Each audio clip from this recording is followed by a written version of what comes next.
For real, dude. I look in the mirror, don't see it. I look over here, it's like I got wrinkles here, here. God almighty damn. Whoo, you just don't. I look maybe good from back here. God almighty, not up close. Today we're going to read Beyond Scientific Materialism by Manly P. Hall. I am driving home. This will be about an hour video. And again, I'm just going to head home. We're going to play this book. And I'm going to show the view and myself depending on the preference. I'm talking to you. Thanks for coming.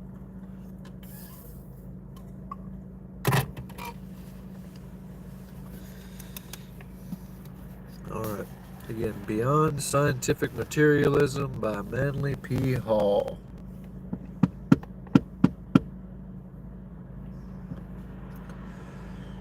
Just double check my speaky. Bluetooth connected. Alright. Now that's confirmed. You are about to hear Beyond Scientific Materialism by Manly P. Hall. Narrated by Manly P. Hall. This evening we wish to consider the problem of the relationship between science and what we call scientific materialism. In order to get the necessary perspective, we have to realize that in the progress of Western culture, man moved very gradually, but relentlessly, from a theistic to a humanistic foundation. The division in time is rather uncertain. There were both theists and humanists in Greece and in the Roman Empire. But we may say, for general purposes, that modern humanism began in the early 17th century following the Reformation, which more or less cleared the way for free thinking, and then gradually, slowly, and at first rather painfully, advanced its own purposes, which were consummated in both political and intellectual revolutions. The humanistic position rose in importance as man advanced in his knowledge of the natural sciences. In ancient times, scientific principles were known, but they were known much as religious principles were known. They were held as convictions by the learned. But there was hardly enough available methodology to permit the scientific approach to knowledge that we know today. But in the 18th and later, more intensely in the 19th century, the organization of human knowledge passed gradually into the keeping of astronomers, biologists, physicists, and to a measure, psychologists. During this time, the struggle between religion and the rise of science was a very keen struggle. And in the United States particularly, this struggle continues even till now. While it is true that psychologically, science has come to more and more dominate our intellectual lives, religion still plays a very large and positive part. And the family of the scientist may be devout in some faith, and even the scientist himself may acknowledge a nominal allegiance to some religion. In the vanguard of the scientific motion, of course, there were extremists.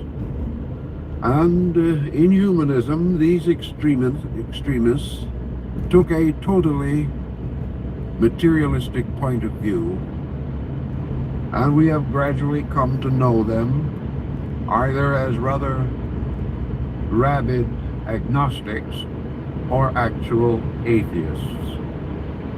In the 20th century, atheism came into fashion in the Western world. It remained fashionable, however, only in certain groups, and its influence was limited to a level of intelligence that was deeply immersed in the advancement of scientific knowledge. We cannot say that, generally speaking, religion has been heavily penalized in the United States, for example, in the rise of science. Perhaps religion, however, has come under a certain negative disfavor. And in higher education especially, we find today skepticism as a basic symbol of intellectual maturity. The individual who believes is held to be unscientific. Gradually also, there arose this peculiar demarcation by which all knowledge was divided into fact and fantasy. Science became the custodian of fact and all other forms of learning. Religion, art, culture, aesthetics, idealism, all of these were grouped together under the general heading of fantasy. Perhaps we can go even further and say that there is this division between science and superstition. What we have not realized is that no such dichotomy exists in nature. Nature does not say this is fact and this is fancy, nor does it divide the different areas of knowledge by any arbitrary intellectual boundary. We might have been a little better off in this rising tide of factualism had we had more facts. But unfortunately, even in science, there is not enough broad area of fact to be able to clearly say that many borderline mysteries are either so or not so. We cannot say, actually, that science possesses all the facts. And while a fact-finding body does not possess the necessary facts, its findings must be advanced with modesty. Science has overlooked this modesty, and at least some of its representatives have gone out to a very difficult and dangerous position.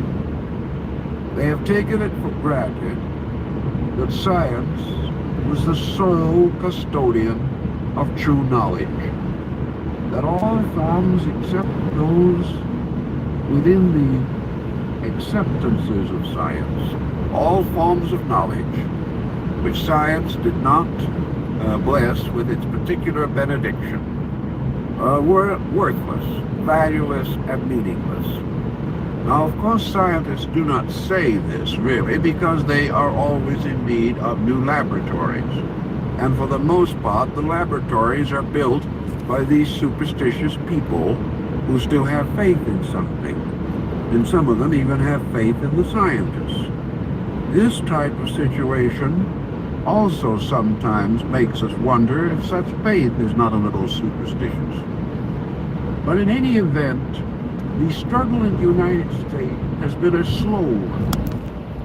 And probably around 1920 or shortly thereafter, the rise of Russian communism resulted in the gradual arising here of a certain type of American, quite a sincere, honorable citizen, who did, however, have a certain cause in common with the Russian Bolsheviks and anarchists. He was dissatisfied. He was one of those who had read enough, perhaps, of Karl Marx to come to the conclusion that most human misfortunes were due to too much theology. He gradually came to associate religion with stagnation, with the constant persecution of progress.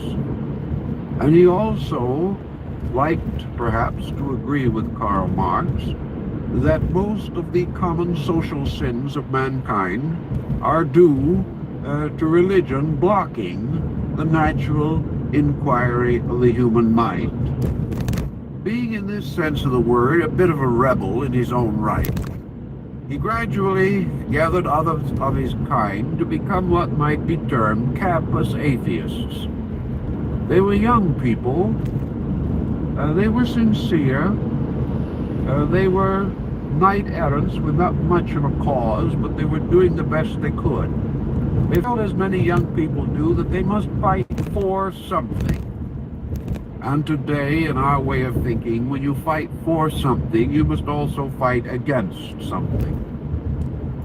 So by degrees, this group, growing older, got into some rather strategic positions, and little by little, the scientific world began to feel the pressure of these not mature, thoughtful atheists, but mostly just disillusioned people who, not having found God particularly interested in them, decided that they no longer had any interest in God.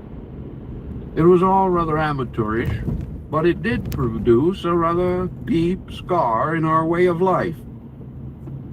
And this scar we still have to struggle with, because it has gradually indoctrinated a large part of our educational theory, and particularly in higher education, we are at least indirectly inspired to believe that we should not believe in anything except science and education.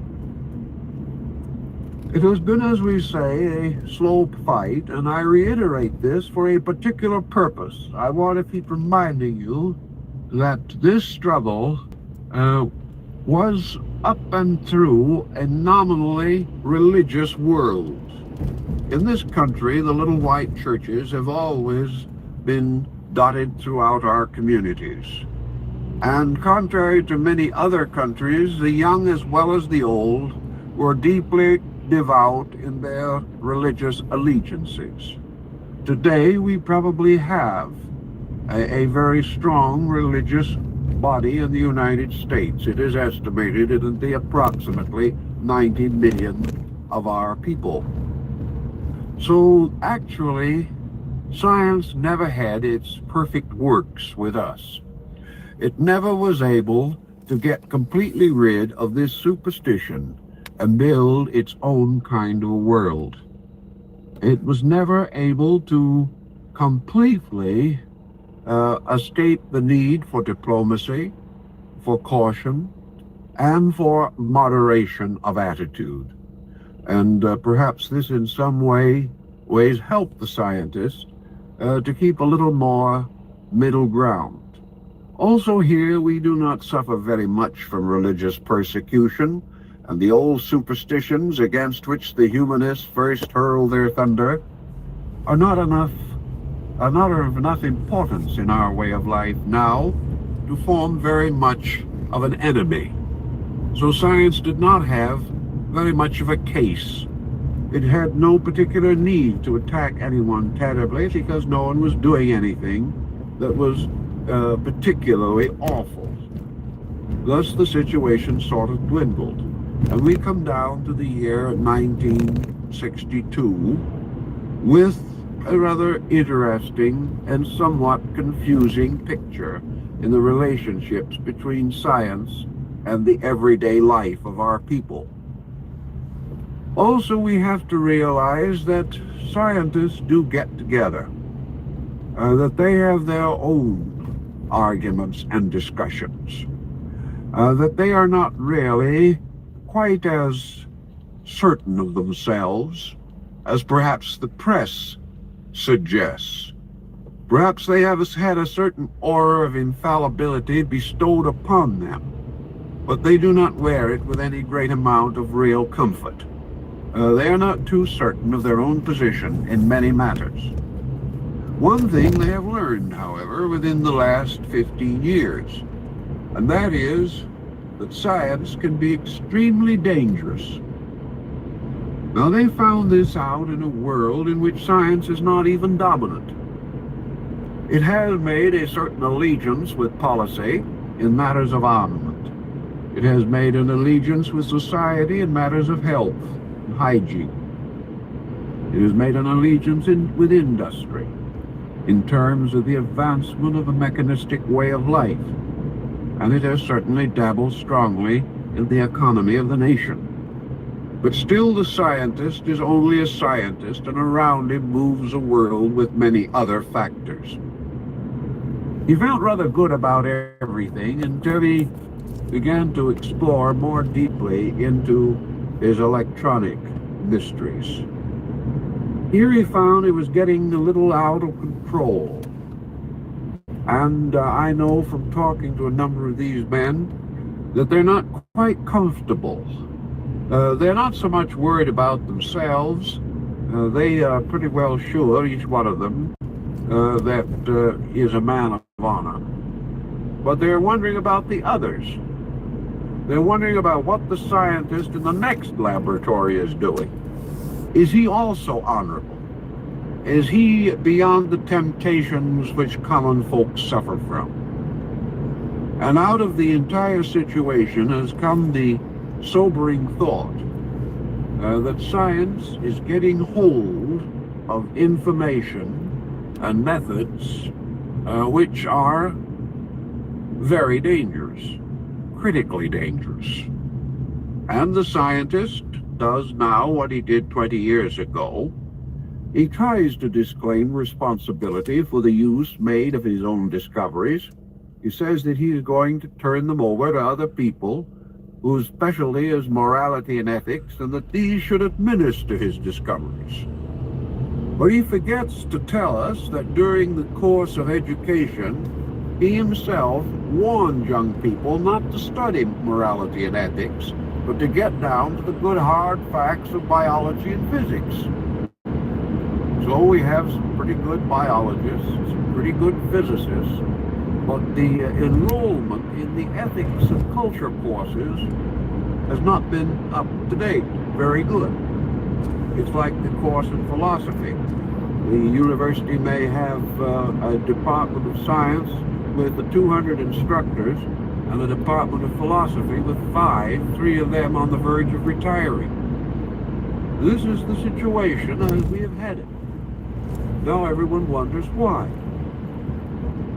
We also feel, however, that because of the slow encroachment of science, because there is still a large reservoir of faithful and devout persons in this Western world, that we may be able to absorb the shock of scientific progress and still keep our heads. We have therefore seen only a slowly conditioned advance in this area. Now, on the other side of the Atlantic, our communist competitors have had an entirely different background, and this is rather intriguing. After the Bolshevik Revolution and the gradual rise of the Soviet republics, the scientist found himself in an almost perfect atmosphere. He found himself in a country in which atheism was a law of the state. He found that every force of importance in the country was on his side. Everything was done that was conceivable to humiliate and to discourage religious observance. Everything was done to cause young people to become highly fact-minded. Russia at that time was engaged in the beginning of a great struggle for industrial and economic supremacy. In that struggle, priests and monks and nuns did not look particularly healthy. Therefore, as far as possible, they were drawn back into industrial society. They were forced either to take secular employment or else to hazard actual existence. And in the state, the scientist was looked up to because he was free from all of these morbid superstitions. One point, of course, we have to remember that they learned. While they were able to do a great deal to oppose religious belief, the most recent estimates that are possible to obtain on the subject indicate that there are still between 50 and 60 million devout believers in Russia. But I don't mean devout believers in communism. I mean devout believers in religion, most of them belonging to the Russian Orthodox Church. Now this in itself is, and even the scientists have begun to meditate upon it. How is it possible to strip out religion systematically for 40 years and have it still there? Not only there, but all of a sudden showing signs of great reviving, shall we say, vitality. Now we all know what the trouble is at this particular point. While we have been worried to death about the Russians sending bombs over here some night when we were not looking, they have been well telling their own people the same story. They have told their own people that these nasty capitalistic nations might bomb them at any moment. The result has been a strong religious revival in Russia. Incredible. Interesting. In this moment of great personal peril, the average Russian has not turned to the Kremlin or the party, where he suspects he will find the other members of the party in the next shelter with him. Now comes the great question: if we are all going to be blown to perdition, what matters it whether we belong to the party or not? So Russia is beginning to get a little uneasy about some of these things. And this uneasiness is marked by a double manifestation that is arising. One phase of which is the reviving of the religious life of the Russian people. And in this, religion is playing it rather smart, because the new Metropolitan of Russia is now working out a program to make the church compatible with progress, with scientific progress. In other words, it is not necessary now for you to hold a dichotomy against science in order to be religious. This is an interesting little development, but it is something that we are also experiencing, but more slowly. Actually, Russian materialistic science is about 25 years ahead of us, because it had such a beautiful type of background in which to function. It inherited a great many of the disgruntled German scientists after World War II.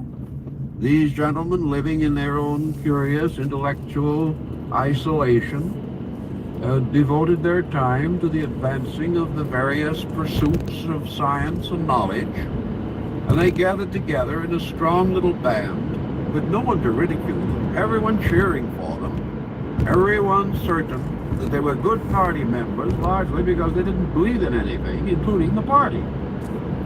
which we now begin to realize is true. So without any opposition from quiet and firm believers who still pay taxes and patronize universities, the Russian materialistic scientists went all out in their materialism. Now it seems that they are all in. There's something has happened. And the thing that has happened there, as here, is that the scientist has lost control of his own skill. Has lost control of his inward power to apply the censorship of morality and ethics to his own productions. He suddenly discovers he's a one-track mind, and that one-track mind is leading him relentlessly and inevitably to World War III. This is a thought that no longer really makes him very happy. So, what could have happened here 20 years ago, or 20 years from now, if we had continued as we were, is now happening in Russia, which, because of its peculiar structure, enabled its scientists to attain a position of dominance which we have not permitted ours to attain. So at this time, we notice on both sides of the Atlantic a growing sense that a serious mistake has been made. This growing sense is perhaps due partly to fear, but it is also due partly to the actual progress which science has made. There are indications that science is outgrowing its own materialism. It is reaching a point in its studies of universal phenomena in which it can no longer remain materialistic. I suppose to some scientists this will be an unhappy discovery, and some will probably never accept it. Others, however, who are truly scientific in their thinking, will not only accept it, but will do something about it. We have already learned psychologically that materialism as a basis of human security is a dead loss. We have also learned that scientific aptitudes are no substitute for moral convictions. In almost every area here, we are waking up to the fact that what we call materialism is a dead loss to all concerned. Not only is it a dead loss, but we are no longer in the days of Huxley and Darwin.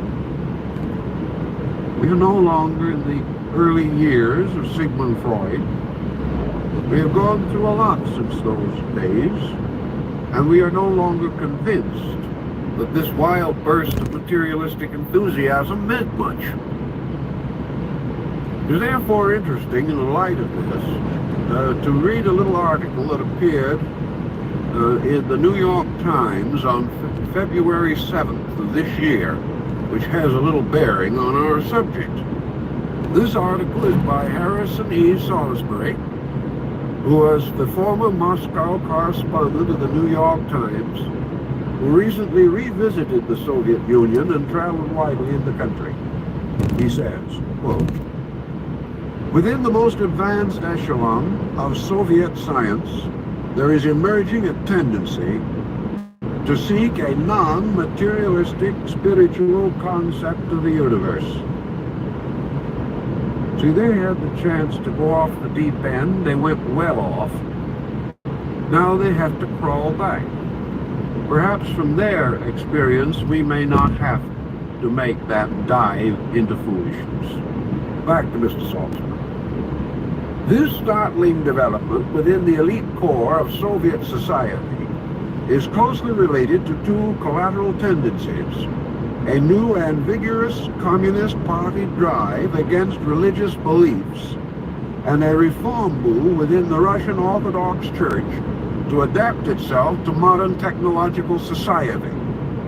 The fact that some of the most brilliant Soviet scientists suggest that there must exist in the universe a force or power that is superior to any possessed by man is said to have shocked conventionally minded Communist Party functionaries. Why, how easily they are shocked. How widespread this tendency is cannot be established, for names have not been given.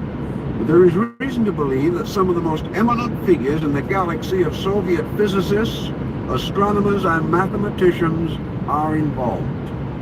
They are men of great influence. It may be presumed that the tendency that they represent will not long be confined to the field of science.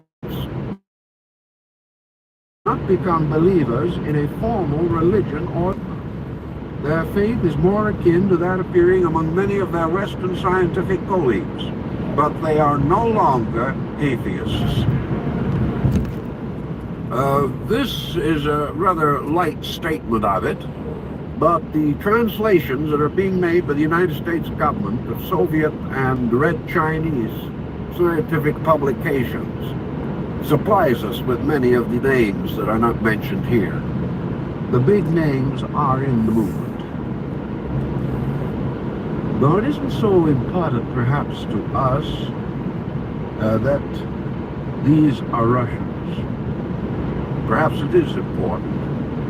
But we must remember that the scientific world is a level of itself.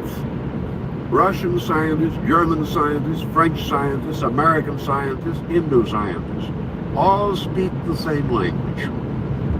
They are all concerned with the same basic attitudes.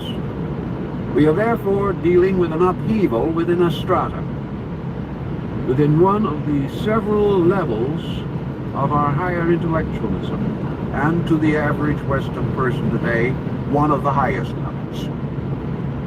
This marked reversal of opinion, which is also appearing more and more among our own scientific leaders, may tell us something that is important for us to remember. Namely, that science will must ultimately, learn certain things about the universe which are incompatible with what we know today as atheism. This will throw the scientist into a quandary and into a dilemma. We cannot expect, and have no reason to expect, the scientists will go back to any formal theology now generally held in the world. Some will go back symbolically, because wherever there is a sudden revulsion against an extreme attitude, this revulsion may cause the individual to return to the opposite extreme. But broadly speaking, the trend is not from science to theology, but from science to a new concept of divine providence, or a new understanding of universal realities. James Jeans made that swing some time ago. It wasn't particularly well received in the West. It was considered that he was merely getting to be an elderly gentleman. When Dr. Millikan did the same thing, he was regarded with some pity and considerable disfavor from among his own group. These were simply men ahead of their time.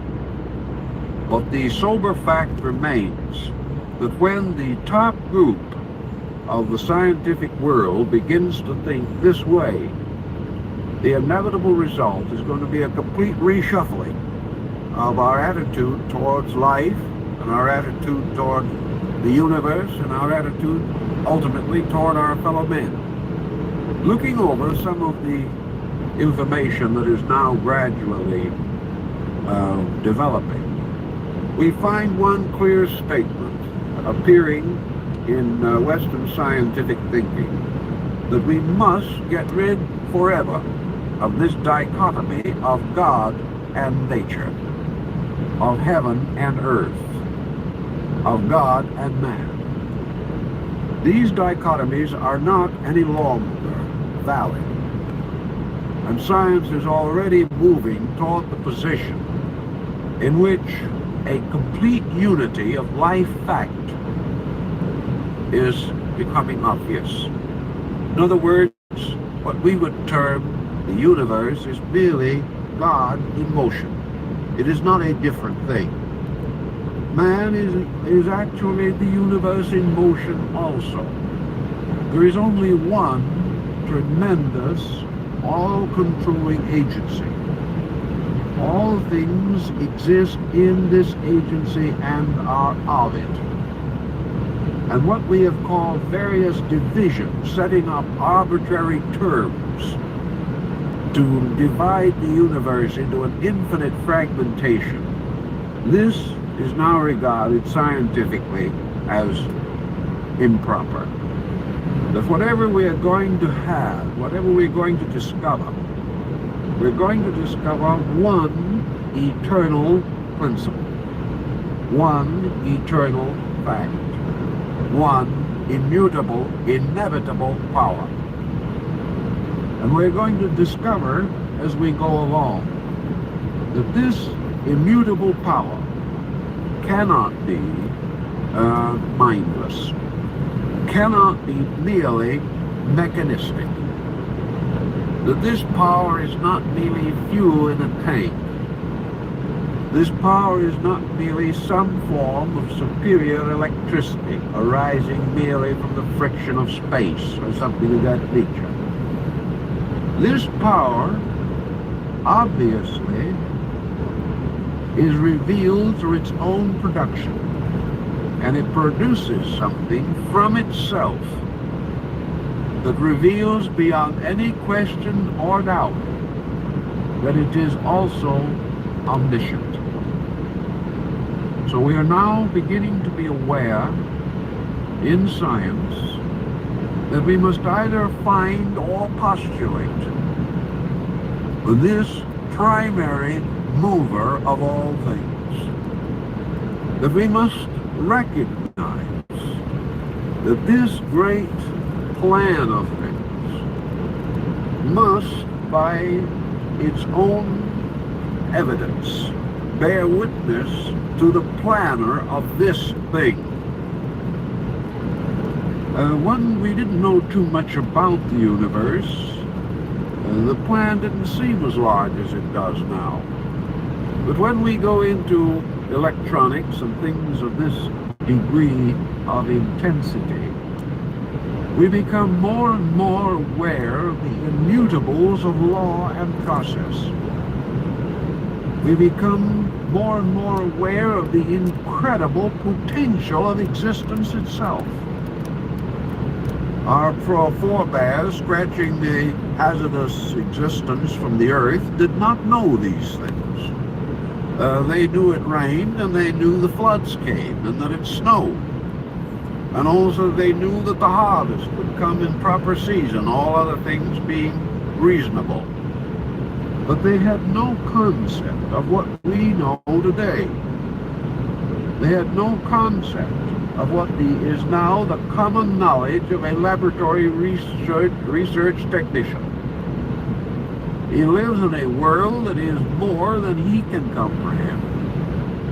He is surrounded by other people who are penetrating into various aspects of it as he is. There is scarcely a day when a great discovery is not made, but tomorrow there will be another. And this process of infinite discovery does not seem to come to any end.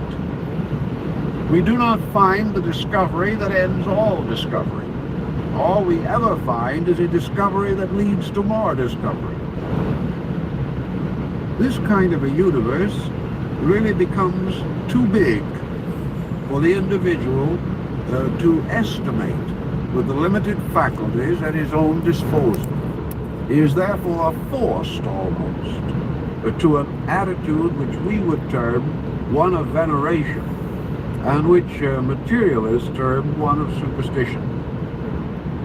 He is led to come to the rather obvious conclusion that in the universe everything is possible. In the universe there is no way of even guessing what ultimates will be. To face this kind of a universe and face it merely as a machine or a mechanized orbit becomes less and less possible. The individual must either be lost in this, or he must affirm and assume his own place in it.